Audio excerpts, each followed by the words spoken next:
Hello everyone, welcome to William and the Magic Box. Today on our show, we are going to have David. David's from Glasgow in Scotland. Let's see what David has to say. Enjoy the interview. Hello. Hi, Hi David, how are you? I'm very good. How are you? I'm very well, thank you very much. Thanks for doing that experience with me. Very happy to. Thank you for asking. Great, just before we start the game, just tell me where you're from. I am from Glasgow-Scotland. Amazing, and what do you do for a living? Well, I was a student of drama, so at the moment unemployed for now, but hopefully when theatres start opening up again, you know, with everything going on with coronavirus. So once that happens, hopefully I will be a full-fledged actor. Absolutely. And what's the most interesting thing about being an actor, in your opinion? Oh, it is 100% the people that you meet. I mean, I've met people from all walks of life, of all different ages, and it's probably that you'll probably not meet any better people than you'll meet in the acting industry, because we're all doing something that we love, and no, you wouldn't do acting unless you truly loved it, because it's such a hard thing to do. What's the most nice thing of living in Glasgow? What's the most interesting thing about living in Glasgow? Ooh. I would go again with the people. I mean, just such nice, friendly people. We have a saying here, and it is people make Glasgow, and you can't get any truer. You'll never come to a city and feel more welcome, I have to say. Okay, cool. Okay, Dave, so welcome to Will and the Magic Box. I've got this lovely box here full of random fun questions, okay? Ready? Okay, sounds good. Let's do it.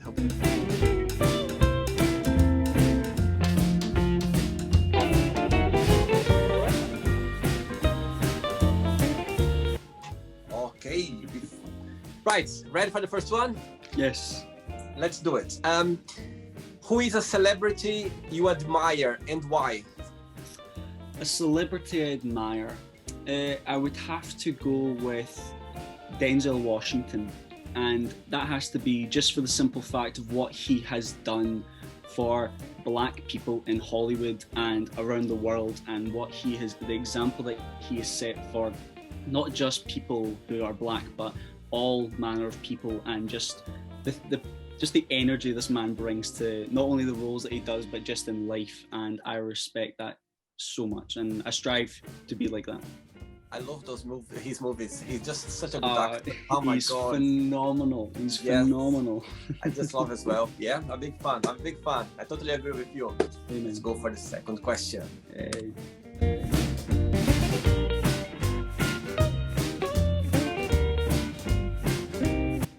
Right, before the second question, you always wanted to be an actor, or when did you realize that's okay, I want to be an actor now? Ooh, very good question. When I was younger, I had so many different ideas on what I wanted to be, but frankly, none of the jobs that I wanted to do were anything academic. I never thought, oh, I want to be an architect, or oh, I want to be a scientist. Which is quite funny considering my dad he went to university, and he's a biochemist. His entire life was school, and he was doing these very intelligent things, which I could never ever do.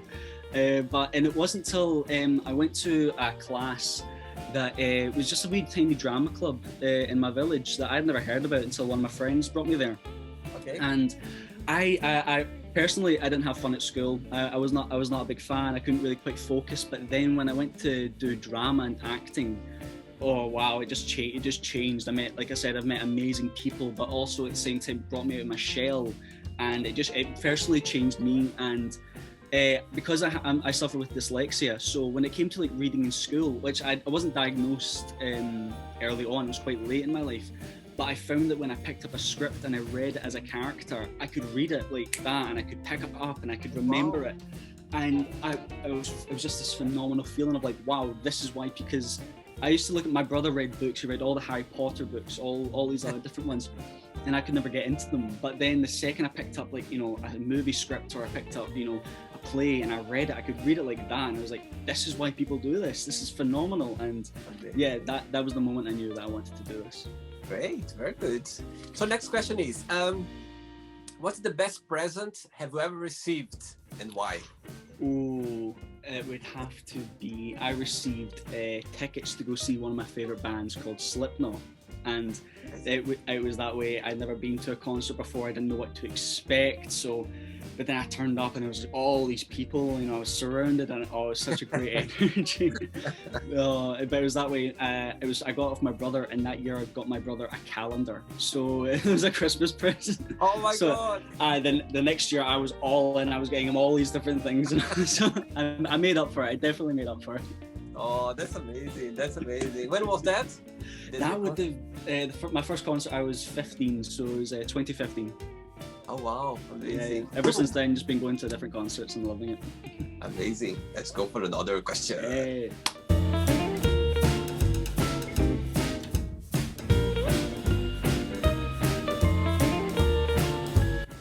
Okay, so you like dancing. Good. Oh, I love it.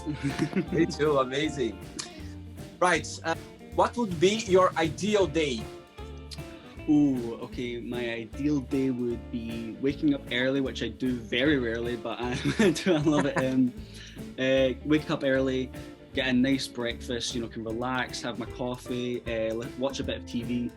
Then it would be go to the gym, get my routine in, go see my friends that I go to the gym with.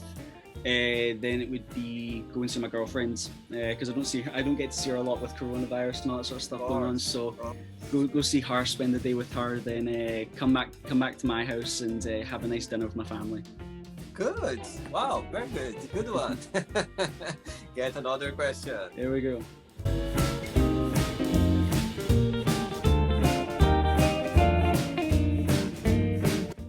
Right. Next question will be, how long can you go without checking your phone? Oh, you're calling me out here, William. I've gone. I can go a few hours easily. You know, it's that way. I remember doing an experiment. It was one of my New Year's resolution to spend less time on my phone, and I have an app that shows you how many hours a week you spend on your phone. And I was spending excessive amounts on my phone, so I can go a good few hours, unless it's it's a rain day and I can't go outside, and I'll be on my phone constantly. Right, let's go for another question. Fantastic.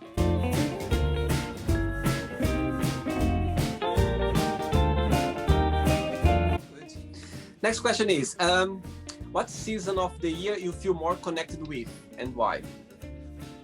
I have to say I feel a lot more connected with autumn. Me too. Oh, hey! I feel a lot more connected that way, just simply because, well, as Scottish, I barely see the sun, so no one sees the sun during autumn and the coldness. But at the same time, I feel like people are starting to get a lot more connected with themselves, either because they can't get outside more, so they're talking to their family more, or we're spending more time indoors, especially with everything that's going on. I feel so connected to autumn just simply because it's such a beautiful time, and it's like a rebirth. It's that going back down. The colors. Oh my, so vibrant. Yeah. Definitely. This morning I went for a run in the park this morning, and I just was looking around the colors and the trees and everything. I said, my God, it's unique. It's the only season of the year that is like unique. It's like exactly. It's very cold, but at the same time as well, we have sunny and frosty, and it's just nice, to see those dogs around running, and oh yeah, it just made my day. Next question, let's get it.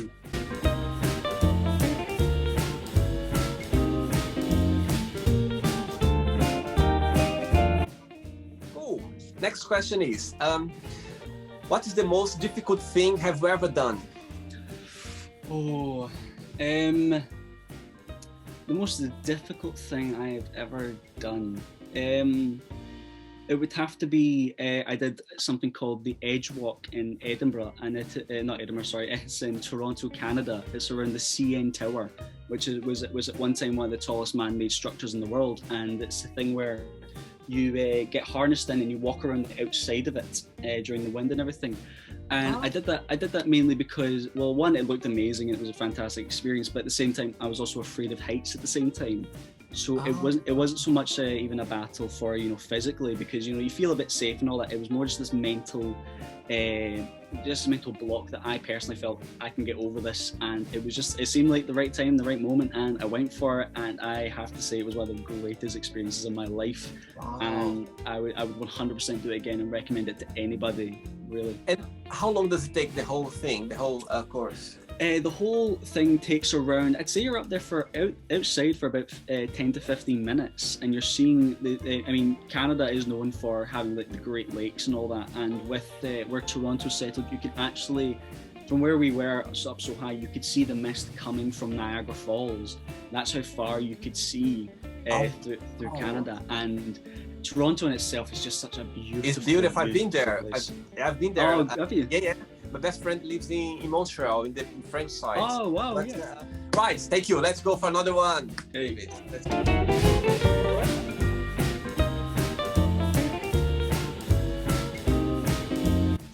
Okay. Next question is, what is the weirdest dream have you ever had?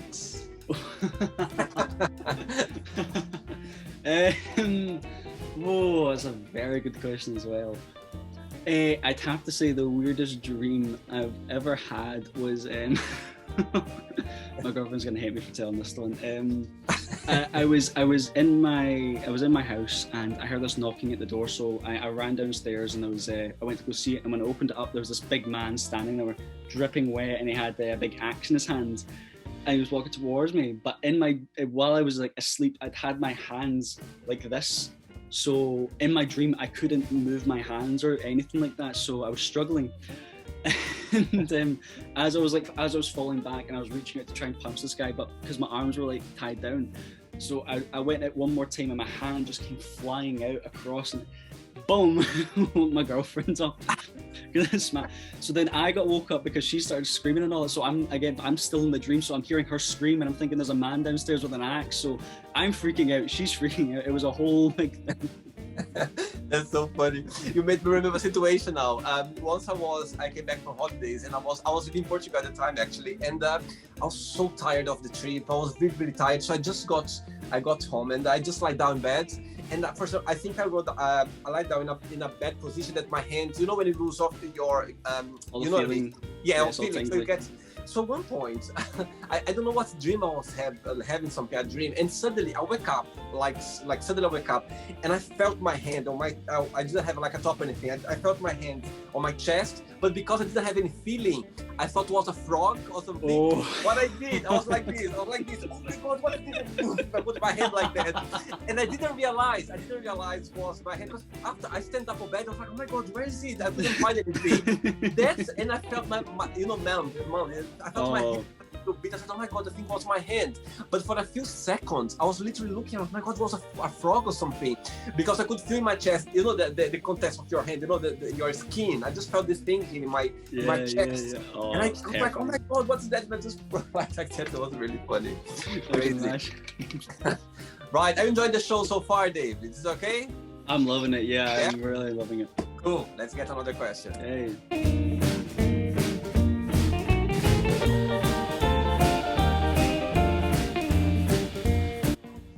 For the next question, tell me something that I only can find in Glasgow. I cannot find anywhere else in the world. Deep-fried Mars bars, right? You can't find anything better. Like you can find them like a wee bits here and there, but they're not real deep-fried Mars bars. So what's that? Tell me about. You go to a chip shop, you get your fish and chips and all these sort of things.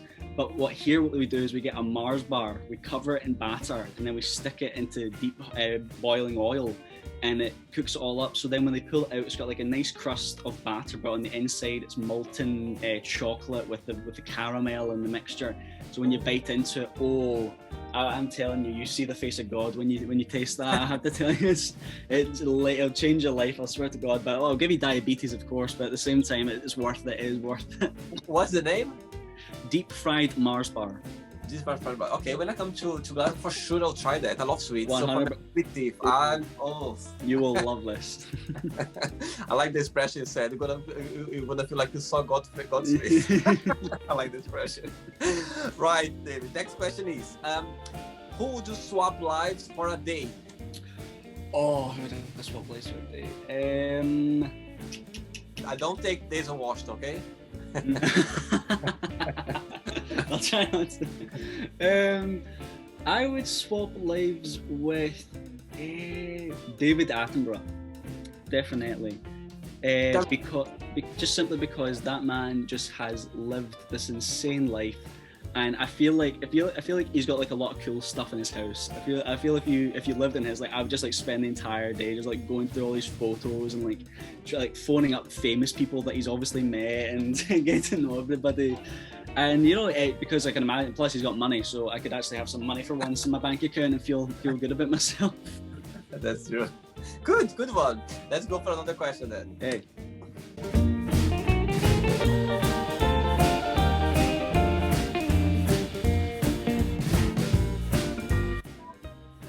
Next question is, what is your most embarrassing moment?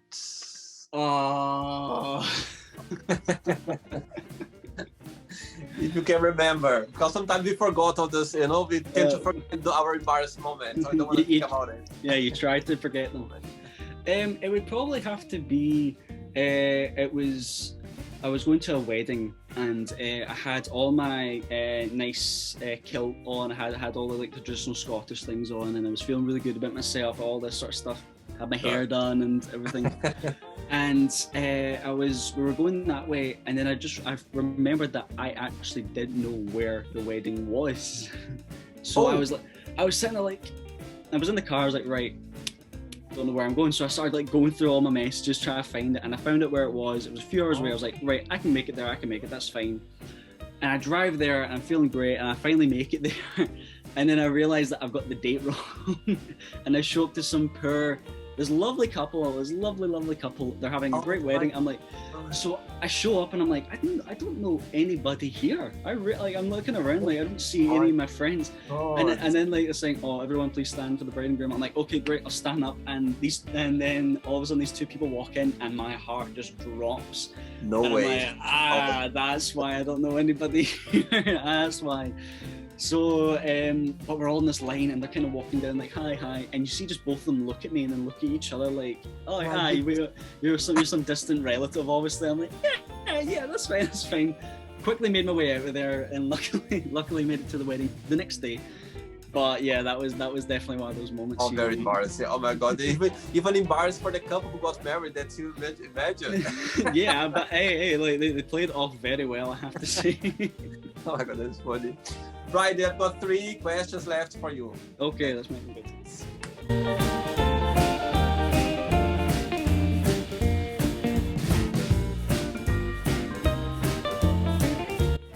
Okay. Right. Who are you most thankful for, and why? My mother. I don't even have to think about this one. She has just done so much for me. Because of like how she grew up and all that, was very much, she went to work, then she would come home, she'd give her paycheck to her mum and dad because they needed help with paying the bills, and you know, it was that way she worked so hard throughout her life to give me and my brother more than what she had. And when it came to my brother being born, who's a bit older than me, her and my dad came to the decision. My dad would go and work, and she would stay home and be a house mum. But she threw herself into it, and you know, she was able to stop her career for having me and my brother to be our mum, and just give us like such an incredibly, I have to say, it was a very privileged upbringing from what we got, because she was just there for everything. And not to mention, she was able to put me through going to drama school, which, you know, it was that way. It did cost a lot of money, and again, I just can't thank her enough, because that put me on the path I am now. So yeah. Oh, I wish you're gonna watch this interview. I'm sure she's gonna be so proud. She's gonna be so happy. Don't worry, yeah, I'm sure she's at the door right now listening and eavesdropping. Oh, that's amazing. So, what's her name? Linda. Amazing. Oh wow, that's very sweet. 2 questions left, Dave. There we go.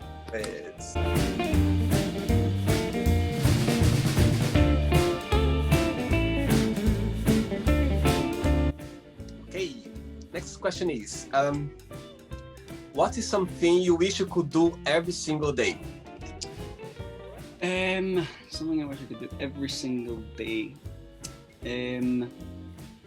I wish I could wake up every single day just having a plan, because you wake up some days and you feel like you don't know what you're doing that day, or you're unsure of what you're supposed to be doing, which is, it's not a good feeling to wake up like that, but other days I do have that plan. So it would be nice just to wake up every morning and be like, right, I know what I'm doing, I know I'm here. Here we go. You know. Good. Very good answer. Good one.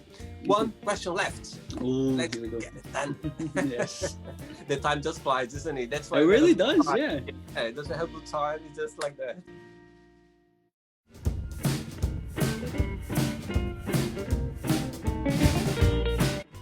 Okay, last question for you is good one. Which question you wouldn't have an answer for? Oh, that's a very good question. I wouldn't have. If someone asked me, "Where do you see yourself in 10 years?" I really genuinely couldn't say. Well, simply because I did have a plan but that plan went up in smoke about 10 months ago. So it is that way. I've learned to. It has taught me just to not put too much pressure on myself to be like, I know where I'm going to be. I know what I need to do it. All that sort of stuff. So I am learning to just go with the flow. So that's about it. Very good. It's not the end yet. What I'm going to do now, I'm going to give away some words and you just tell me the first thing that comes to your mind. Quick thinking. Okay. Let's start with money. Comes and goes. Love. Forever. Sex. What? Family. Forever. Life. Ocean. Politics. Difficult. Good one. Religion. Everlasting. Fear. Not real. Friendship. Comes and goes. Good one. I like that. That's true. And actually, I'm gonna add something to that. Once there's also I read somewhere that when you start losing friends, it means that you are growing up spiritually. Yeah. It's a tough one, isn't it? It's a kind of sad, but it's true. It is that way. Sometimes you do need to. It's not you cutting off dead weight, but it's you growing as a person. So you're making more space for yourself and what you're gonna get. That's true. Good one. Desire. Sex. Okay. Regret. Painful. Wish. Star. Two last ones. Let's start with acting. Passion. And the last one, Glasgow. Amazing. Hey! Right, now let's play David and Magic Box and you can ask me a question, okay? Right, so you can ask me a question now. When you die, what is it that you hope people remember you for? Good question. Wow, no one asked this question yet. Good question, actually. I would say, David, that when I die, I would like people to remember me that as I brought something joyful to their lives. Doesn't matter what, something that they said, okay, they would remember me for like a tiny bit that I did, or I said, or I felt, or I shared, that they go like, okay, I remember William because of this little thing. I think I'd like to be remembered that. That's very good question. Thanks for that. Thank you. Did you enjoy? Did you have a good time? I had a fantastic time. This has been so much fun. Yeah, definitely. I would like to say that, thank you very much, first of all, for accepting my invitation and for being so kind and sweet as well. I can see that you're a very open-minded person. You are very approachable as well. Very sweet to talk about your mom. You talk about your acting, your passion about it. I really enjoyed it. Just before you go, if you can share a positive quote or a positive message, something that inspires you in life. It would have to be, your mind is so powerful. So when you feed it with positive thoughts, you can not only change your life, but you can change the world. Amazing. I totally agree. With you. That's very powerful as well. I think we have no idea how powerful our mind is. Exactly. Oh my God, you can do so much. And if you really believe it, if you really embrace it, if you really go for it, believe me, there's no way that's not going to happen. There's no obstacles. There's nothing. I think if you set your mind in a way, to do things, that's it. It doesn't matter what, but if you set your mind, that's it. There's no thing that's gonna stop you. Thanks so much. It's been a pleasure. All the best for you, for your family, and we keep in touch for sure, okay? Same to you. Take care, William. Again. Bye-bye. Take care. So, did you like the show? Don't forget to give a like, to share it, And also don't forget to subscribe to the channel. And if you'd like to be part of the show as well, first subscribe to our channel, and after that just go to our website www.williamandthemagicbox.com and send us a request saying why you'd like to be part of the show. And I see you there. Bye bye, see you next time.